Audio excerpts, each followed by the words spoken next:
വിവാദമായ Palluruthy saint Rita's public സ്കൂളിലെ ഹിജാബ് വിഷയത്തിൽ പ്രതികരിച്ച് KCBC ജാഗ്രതാ കമ്മീഷൻ. കുട്ടികൾക്കിടയിൽ ജാതിമത വേർതിരിവുകൾ ഇല്ലാതാക്കാനാണ് യൂണിഫോം എന്ന് കേരള സംസ്ഥാന ആഭ്യന്തര വകുപ്പ് 2022 പുറപ്പെടുവിച്ച ഉത്തരവിൽ പറയുന്നു.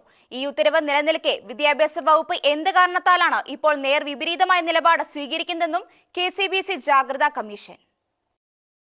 കേരള സംസ്ഥാന ആഭ്യന്തര വകുപ്പ് 2022 ഉത്തരവ് പ്രകാരം സ്റ്റുഡന്റ് പോലീസ് കേഡറ്റിലെ അംഗങ്ങളായ വിദ്യാർത്ഥികൾ ഹിജാബ് പോലെയുള്ള മതപരമായ വസ്ത്രങ്ങൾ യൂണിഫോമിനൊപ്പം ധരിക്കുന്നത് വിലക്കിയിരുന്നു.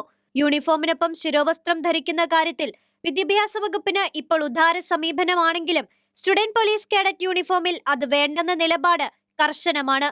2021 SPCയിൽ ചേർന്ന കോഴിക്കോട് കുറ്റ്യാടിയിലെ 8ാം ക്ലാസ് വിദ്യാർത്ഥിനി മതാചാരത്തിന്റെ ഭാഗമായ ഹിജാബും നീളൻ കൈ ഷർട്ടും ധരിക്കാൻ അനുവദിക്കണമെന്നാവശ്യപ്പെട്ട് ഹൈക്കോടതിയെ സമീപിച്ചിരുന്നു.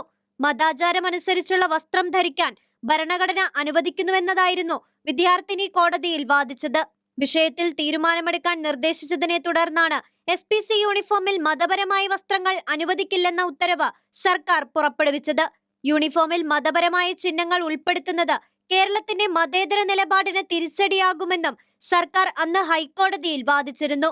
മതപരമായ കാര്യങ്ങൾ SPC യൂണിഫോമുമായി ചേർക്കുന്നത് മറ്റു സേനകളിലും സമാനമായ ആവശ്യങ്ങൾ ഉന്നയിക്കപ്പെടുന്നതിന് കാരണമാകുമെന്ന് കോടതി വിലയിരുത്തി. ഇത് സേനകളുടെ അച്ചടക്കത്തെയും മതേതര നിലനിൽപ്പിനെയും ദുർബലപ്പെടുത്തുമെന്നും കോടതി അന്ന് പറഞ്ഞിരുന്നു.